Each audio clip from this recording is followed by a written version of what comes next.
Hello. Good evening. How's everyone? Hello.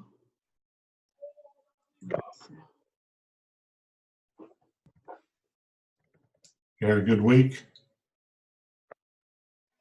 Yes, it's been good so far. Good. I guess it's short, isn't it? So what is it, I Tuesday? can't do it. I'm out of volume. We can hear you, Rebecca. Can you hear us? No, I think my volume, I got to turn my volume up. Hold on. Okay. We were supposed to have a teacher work day Friday, but it's a makeup day, so it's kind of a long week.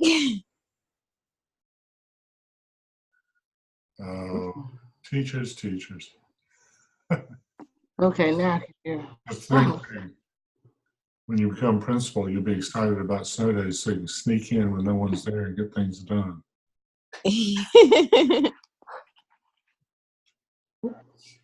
That's the kind of difference in thinking you go through. Okay. Better? Yeah, I got it. Good. We got a couple more minutes. So we've got a few more people. Melissa, hello. Lainey, hello. Hello. Hey. Lainey's here. Hi. Hi. Good to see everyone. It's really good to see everyone, actually, because I made the idiotic mistake of kids on an eye exam this afternoon at 2 o'clock. And as you put the drops in, I realized that 7 o'clock was not far enough away to be having your eyes dilated because I couldn't see it. Fortunately, I now have another drop that sort of counteracts the effect. So about 30 minutes ago, I could see, which is really very helpful to work on computer screens. But up until then, I was really afraid I was going to have to back out and do this again another night. Anyway, good to see everyone. 2 more minutes. We'll give them a chance and we'll get started. Anybody got a good story from the week? My robotics team competed in Asheville. Oh, yeah? And yeah, we got 16th place out of 32, which is good for us. We're a small town team. And it was a lot of fun. It's our last competition. Ever? Or for the season. Okay. That's cool. Congratulations. It was pretty cool. Thanks. Good evening, Lynette. You all right? Yeah, I'm good. Okay, good. Okay. 2 more minutes. Everybody got their kids with them tonight? Do we need to introduce anybody's children? Yes, this is Miss Sage. Sage, how are you doing? Here's your 15 minutes of fame, baby. How old is she? Oh, she knows how to work the volume when she wants. Oh, yeah, she does. Yeah, she's 1. Oh, take your temperature. Okay. Nope, still another minute. Oh, we got Beckham, right? He's back again. Beckham, can you bend it? Look. Huh? Your problem. Is that a suspendable offense at your schools, people? Breaking and hollering out of turn? 7, let's get started. Thank y'all for being here tonight. Like I said, I almost wasn't, between getting my teeth scaled yesterday and having my eyes checked today, my whole head feels like someone's just pounding on it. So if I just suddenly say, oh, that's enough, bear with me, okay? But let's take a look at the calendar. And we're on week 10, running down. Yay. Yay? See, y'all have the worst attitude. Okay. Tonight's about managing facilities.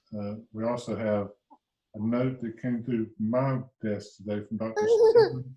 advertising office hours if anyone was interested. Are you guys aware of how to do that? Hmm? Okay. So he's there on Thursday night from 6 to 7, I believe it was. And then the other thing that we needed to check in on was part of the readings from Resource Management Chapter 6.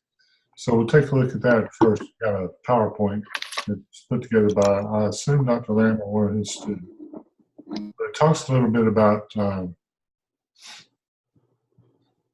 I didn't share, did I? Oh, that was terrible. It was, okay, let me share.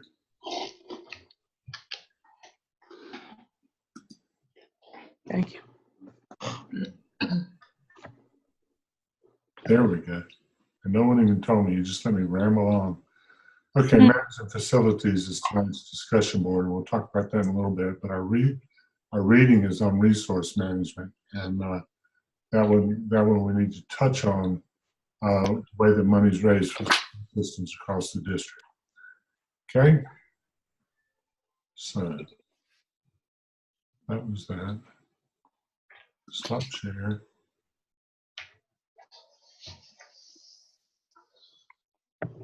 And close up. And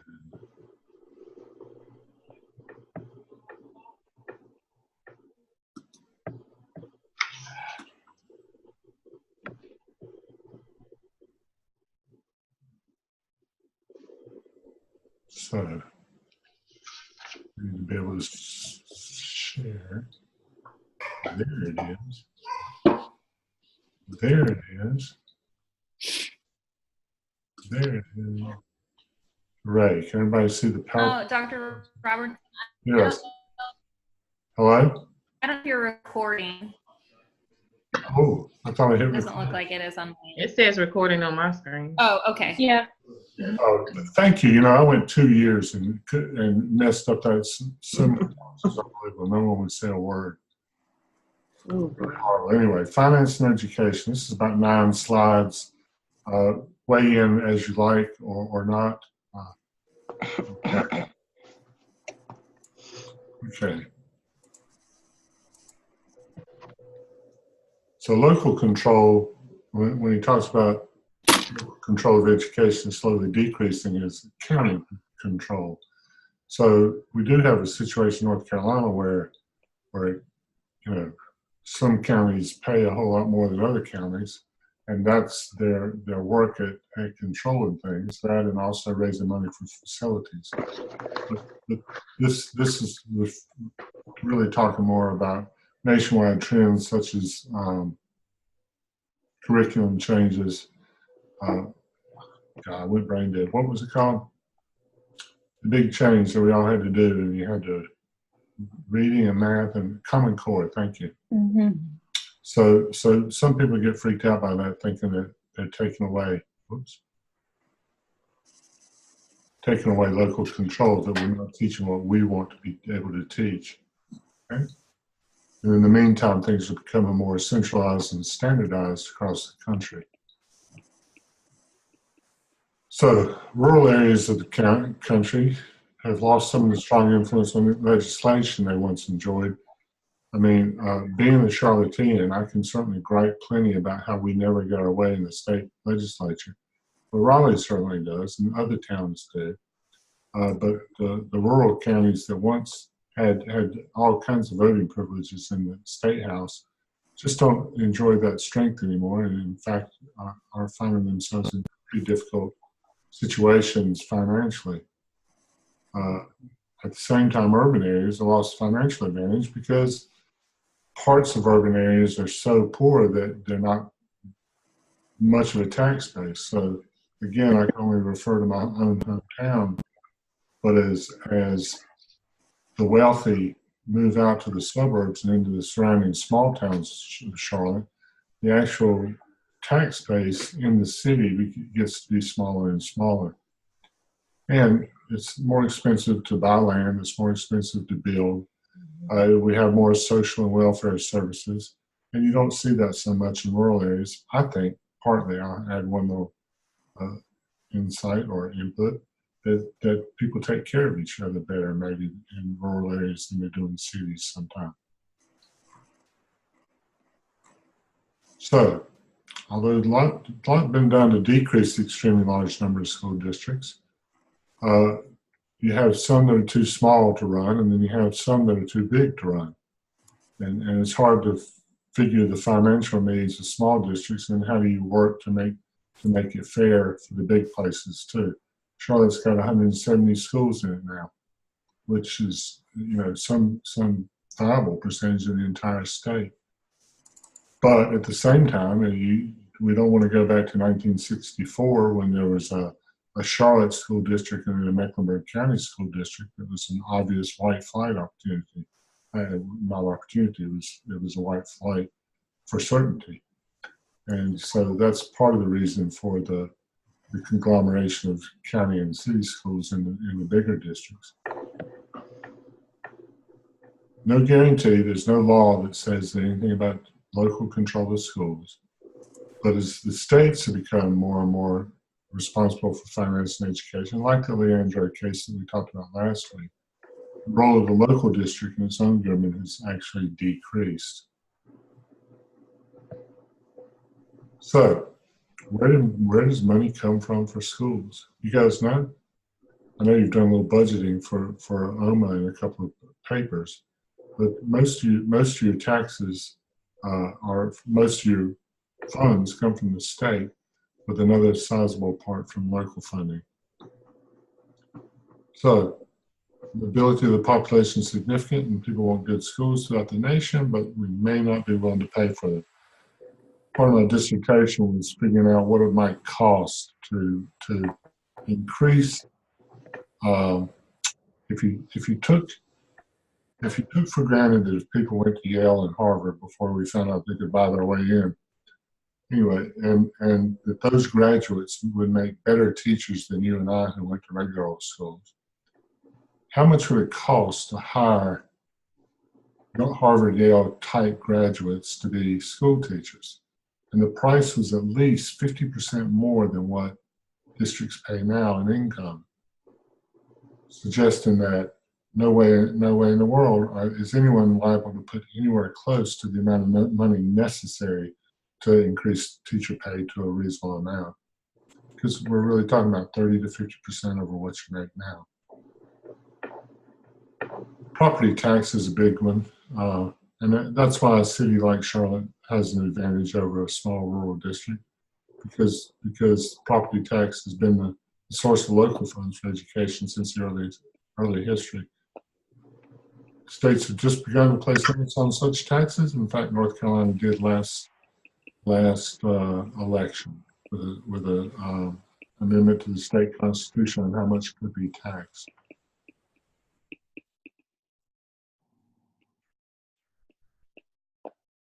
And then some people are looking at ways to do other sources, such as local sales tax, income or earnings taxes on top of what you're already paying in tax. We all know about the lottery and a little bit of money that it brings into the building too. So there are other ways to look at it, and we'll see how it goes in the future. But you should be aware of these things, because something teachers and educators are horribly remiss in is voting. And these are the people who actually control your life. It's not the president, it's not the Senate, it's not the House of Representatives. It's the people who work in the North Carolina House, North Carolina Senate, and your local government, who actually are the people who are the movers and shakers behind what money comes to your school. And those are votes that you should be taking active interest in and working to get done and know what you're talking about. Trends in local taxation, property tax administration. Our property tax just went up by 70%, almost 10 times as much as it was when we bought this house 38 years ago. Wow. I'm really just dying to see what my new property tax is going to be. Anyway, everybody's competing for the tax dollar, a lot among everybody who has part of the government. We have a huge problem with affordable housing in Charlotte-Mecklenburg that's got to be dealt with. It'll probably end up at somewhat at the objective, a burden on the schools. Continuation of problems created by municipal overburden or state support for education, we hope, and continued resistance to higher taxes. Something about the T word just puts people's teeth on edge. My mom, I'm going to just throw her out here. My father died last year. My mom has taken over his money. And we were talking the other night, and she said, I can't stand the amount of taxes I pay. I said, Mom, you have plenty of money. And remember, your tax money goes to supporting me and my wife, who's a retired school principal. And so it's okay to pay some taxes so that those of us who live on the public bond actually get some. So she's not buying it so far. Okay, any questions about any about that? Any surprises? Okay. Let me stop share on that one. And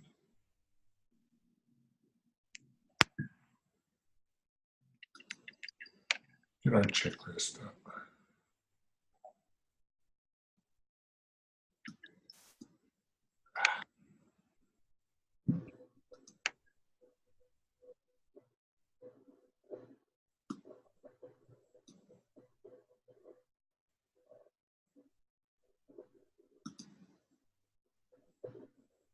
Okay, somewhere. Aha.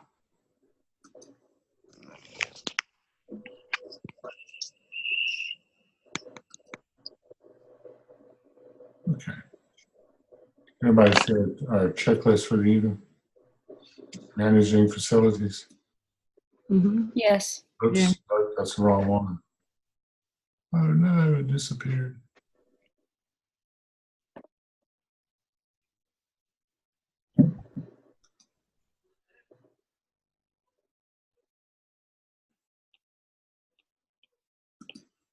Okay, now I got a real disaster.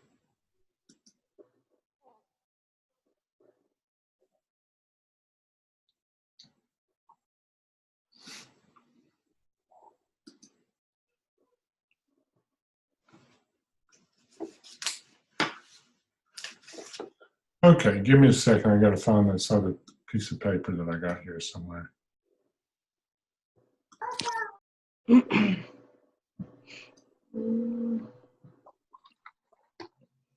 Yeah. Okay. Get ready to think about how many mistakes you found or missing things you found.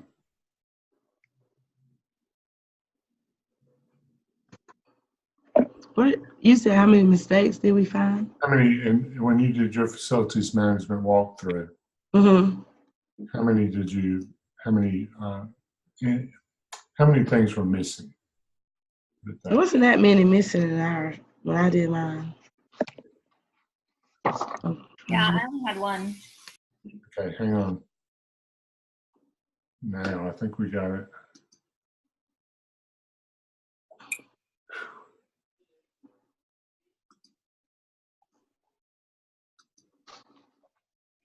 Okay. Now, do you have the watch list on the screen? Mm-hmm. Yes. Okay. Yep. Of course, I pulled up the wrong one, but that's okay. Because I filled one out for my last school, too. Okay, first, do anybody have the perfect score? No, not quite. Nobody? Nope. No. Okay, that's typical. And nobody's missing as many as mine because it was 7 years ago. Let's see. Anybody missing number one? Yes. Yeah. You have places where people can just walk across between buses and car riders, and or they're not clearly defined. I'm at the early college high school, so we share a campus with the community college. Uh-huh. And we share a huge parking lot where parents come and drop off the kids, the buses drop off the kids, people park and go to their college classes. There's no it's a clearly defined zone insofar as we try to enforce that that's where the parents drop the kids off. Okay. And we verbally enforce it. Yeah. But there is a lot of traffic in that area. Okay. Yours is probably a unique situation, but maybe not. Mhm. Anybody else missing number one? Mm-mm. Okay. What about car and bus zones separated? Well, same situation as one. Number 3, other vehicles are prohibited from using that. I assume we're all doing that except the early college. Mm-hmm. Student access to parking areas. Now, when I was in school, when I was in high school, all kinds of things went on in the parking lot. School didn't know about. Hopefully that's better than it was when I was in school, because that was awful. Anybody have problems with that one? No. There's adult supervision in the afternoon and morning, so no. Good. Okay, number 5, security personnel. You got them at all the places that you need? Yes. See, I flunked that one way back when. We had a cross at the bottom of the hill when I was at the name of the school was Martin Luther King Middle School. And it was set way up on a hill, and it was a long walk up. And there was a crosswalk at the bottom, and we didn't have anybody there. So about 3 or 4 times a year, we'd get a call that someone was in a fight down there. We'd have to run down. But we didn't have enough people to post everywhere that we had needed them. That will always be the excuse. Okay, surveillance outside. How are your direction and information signs? Do they have large lettering, like this is the entrance? Yes. Yes. Yeah. See, I do a lot of school visits at the beginning of each semester. I'm one of the CC ones, critical coach ones, and that's a real problem with the schools I go to. Lack of signage. So put that in your back pocket, and when you become principal, you'll have proper signage. Oh, and while we're on that, my other pet peeve is, and probably every one of your principals, but my other pet peeve is there shouldn't be a principal's parking spot. It's always the closest one, and it's not cool. You know, it's not empowering your teachers. Yeah, your custodian, yeah, your secretaries, not your APs, not your principals. Just be one of the people. Okay, off. Video cameras available to monitor activities outside the school building. Anybody got them? Everybody got them. We Yes. don't. Elementary school stuff. Do all high schools? Oh, elementary, we do. You do. You have the cameras? Yes. Wow, that's advanced. Our principal is trying to get cameras, but we don't have any Outside or inside? either. Just cameras somewhere. I'm elementary. We do. We have a lot outside. Do you really? We're kind of in a sort of high crime area, so it makes sense. I didn't We have are- cameras. I didn't have cameras in my middle school. Was in the area featured on History Channel's Gangland Charlotte.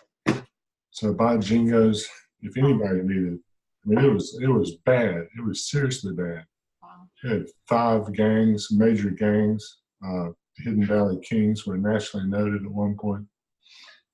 You know, we needed cameras, but I couldn't get them for love or money because we were only in middle school, not a high school. You'd think, huh? Okay, when you get inside, at the back, directional and informational signs have large lettering, do you? Yes. I flunked this one too, because in fact, if you GPS your way, even today, to Martin Luther King Middle School in Charlotte, North Carolina, you'll end up in back, and you can't get in there, and you can't figure out how to get around to the front. It's a long way, and it's not a neighborhood you really want to be wandering around in. To tell you the school's not where your GPS says it is. Okay. Access to controls inside. Everything's kept closed and locked at all times, except the front. Mm-hmm. No. We Go ahead. we know. Oh, sorry. We noticed that our exterior door that leads to the mobile units the kids have been propping it open or leaving pencils or things right there since trying to get in and out. So that's you have to look at closely now. Yeah, you gotta watch out for that, and you better watch out for your teachers too, because it's Ours, they just installed a key fob type of thing. We have to use our badges. Before we all had a code. And now they've installed badges, like a badge pass for everyone, and now it doesn't work. Like nobody can get in the schools. Yikes. Through the front door. yeah. I've been to several like that. In fact, I will say South Carolina's head and shoulders above North Carolina when it comes to security of the actual building. You got key codes. You also, when you enter the building, it's like a medieval castle. You go in and you're stuck on both sides, and there's only one place to go, which is into the office. You can't, my old school, if you watch carefully, it was easier coming through the front door and just sail by the front office and not being stopped at all. Okay. Number 2, change the locks are not used at any time to secure doors, even after hours. Doors are proper, not propped open with heavy objects. So don't leave them done like that. You may have multiple entrances. Yes. Yes. How do you manage those? They're locked. Everybody has a key. Locked. Yeah, they're all up. Okay, Yeah, they're but there's only one entrance for parents and the public. There. Yeah. Right. Yes. Well, we have that key fob where we can get in different doors if we get outside. Mm-hmm. Everybody keep the door locked when the room's is vacant. Yes. Oh, Yes. I keep my Yes. door locked when we're in the rooms. I do too. Because we have a lockdown. All you gotta do is shut it. So you won't be trying to fumble with the door. I remember the principal came and she stood me down and said that we should not have the doors locked so when she could come in. Well, I'm sorry, I broke that rule. Safety come first with me, and there are people who could come in the hallway or hide in the bathroom. We got different areas of the school. So I locked my door. One day she came to the door and realized it was locked. But then she came back and said that it was told that we are to lock our doors. That's safety. Yeah, it is. And remember what, I think it was this class where you had the top 4 or 5 things in education, what parents want from their schools. Right. Number 1, Right. Mm-hmm.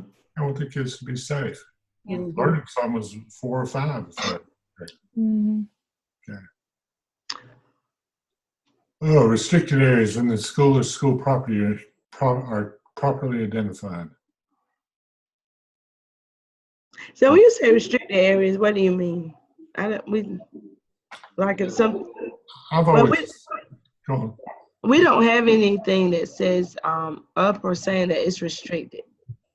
The only places I could think of would be teachers' lounges, adult restrooms. Well, we just tell them not to go, but it's nothing up to say that this is a teacher lounge and you're not supposed to go in there. So no, Okay. there's no sign or anything that says that or properly identified. Safety devices and equipment anytime. Mm-hmm. Principal other than designated contact person has a single private telephone line which only he or she can access, and by which she can reach by emergency management workers. Our principal didn't have her own personal line. You don't have a bat phone on the principal's desk? I mean, she has her own phone, but and there's 2 lines that will call to the school, but she said she didn't have her own personal line to reach her. I mean, it'll transfer to her if she has a call, but she said she didn't have her own personal line. No, I had an actual red phone, Mm-hmm. called a bat phone that sat on my desk. Also rang into my secretary's room if it came through. We laughed about it all the time because we figured, who's going to be there to hear it? Yeah, my principal has one similar. It's not red, but it's specifically for that purpose. But it's on a line, right? I mean, you can't carry around the school with it. Right. Right.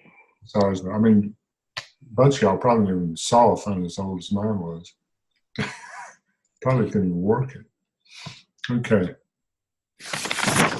One-way communication between classrooms, duty stations, etc. In cases, duty stations, relocatable classrooms in the main office. Everybody's wired in, right? Yep. Yes. Yes. It works all the time. Yep. And the principal has something in place to have someone in the office to answer calls. Yes. Yep. Good. Okay. Number 3, heavy-duty vandal-resistant locks that are operable from the inside by turning the handle. Yeah, you can get out of your room, right, Rebecca? Yep. Yes. I can. Okay. So no one's messed up with any of these, right? Mm-mm. Doorwells and lavatories allow doors to open outward from the room, not inward. Yep. Why do you think that is?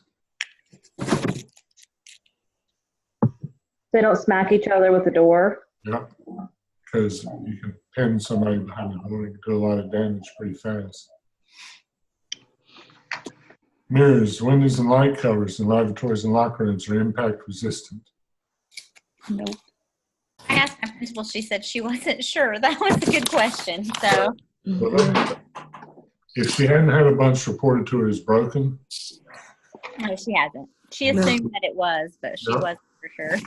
because they'd be busted every other day by somebody with some kind of beef. Okay, doors all have panic bars so you can get out. They're not changed shut. Mm-hmm. And, you know, the doors to the boiler room and power supply rooms are silent. All that stuff. Closed and locked at all times, right? Mhm. Yes. Yes. Another aside, good public relations move when you first get to the school. You'll never have to deal with a boiler and power supply anymore, but you're a brand new head custodian to show around those things and where the chemicals are kept and all that stuff and get on his or her good side immediately. They'll be impressed and appreciative. Okay, lockers secured. Mhm. Okay, moving down.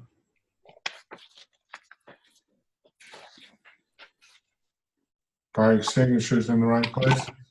Yep. Yes. Anyone ever seen a fire extinguisher shot off in a school? We actually had a student to do that last week. Oh, it's fun, isn't it? Yes, it was. There's a lot of powder in those things. Yes, I've never seen it. That was my first time, but it was, a lot of powder. Yeah, we used to get that one every now and then. When we get into the gym or something when no one was supposed to be there and clean them up, fill them up with white powder.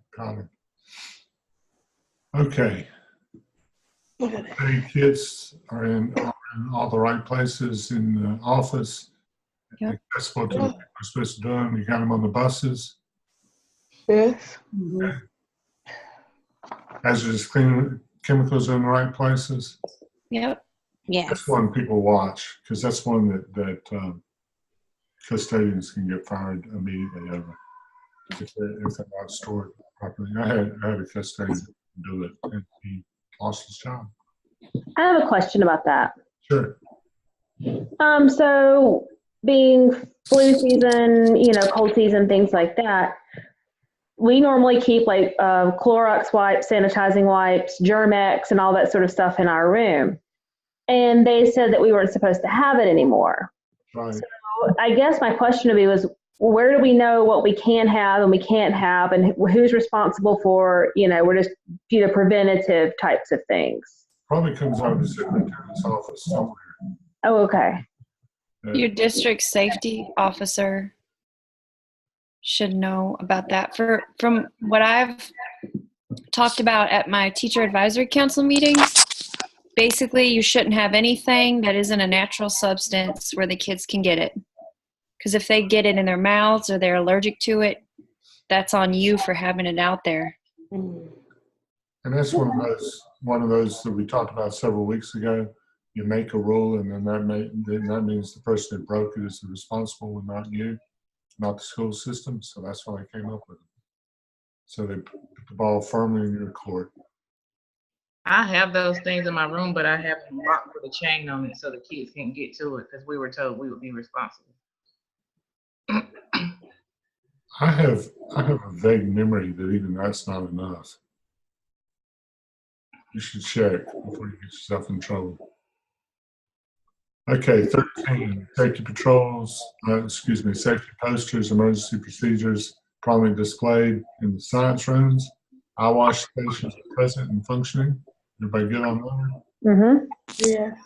Yeah, we had all that stuff posted, even though we never let anybody do a science experiment because it's kind of dangerous. Storage area for all this stuff. Yep. Okay, bomb threat and crisis response. This is one I think that we found that people didn't have copies sometime though, right? Mm-hmm. Everybody's relying, in my opinion, a little too much on the internet to be able to get a good place, things like that. But you gotta know your business with that. Oops, excuse me. Fire evacuation plans are posted. See, that's a fire code thing. Everybody will have that because the first time you don't, they'll tell you to put it up or lose your job. We have them posted in the hallway, but I didn't have one in my classroom. Really? You don't have one on the back of the door? Or Nope. around the back door? Yeah, really should be. Really should be. Red and green cards to be used in lockdowns. Does everybody use that system? We do. Yep, we do. We do. There are a variety. We did. I don't think we do anymore, but we're supposed to. I don't like those things. No, Our county doesn't use the cards anymore. We just wait for the phone call, or we wait for someone to come unlock our door because apparently it would show who, if you had an intruder, it would show Right. if you had people in the room, You sure if would. you were hurt. right. Yeah, So We we have went the to a same different thing. system. I remember that discussion. Yeah, we don't do cards anymore either. We do the on the announcement, or somebody will come in and unlock your door. Those things because people Yeah. will know you were in the room. we had a discussion about it, but we're still using them because we haven't been told different. But we were having that same discussion, but we haven't changed it yet. So I'm not sure. On the side here, how does that, if you hired a teacher this week to finish the year out, how would he or she know all this stuff? We have a handbook Yeah, that we do too. every teacher's given with absolutely. You just got muted. We have absolutely everything in there in our handbooks. Mm-hmm. Yeah, I remember as an assistant principal, however, laughing that it was the first time I'd ever read a teacher handbook when I wrote one. So maybe I'm unique in this world, but I have a feeling I'm not alone. Okay, visitors sign in and out at the main office, visitor logs maintained. Yep. Yes. Okay. Students are restricted from loitering. Right. Okay. No potential fire hazards or blocked emergency exits. No. Items are all in closets and the cords are tied up. Computer cords are zippered and out of the way. Mm-hmm. This Yes. if they're attached to a computer, this is extra stuff. It's stored in a way that no one would be hurt. Everybody passed, but everybody had a couple of things that they could think about or mull over, right? Right. Right. And maybe you need them, maybe you don't. But it's certainly worth checking, certainly worth knowing. This is the kind of assignment that a new assistant principal gets invariably as a way to show their thoroughness and attention to detail. So you might plan on something similar in your future. Okay, anybody have questions tonight?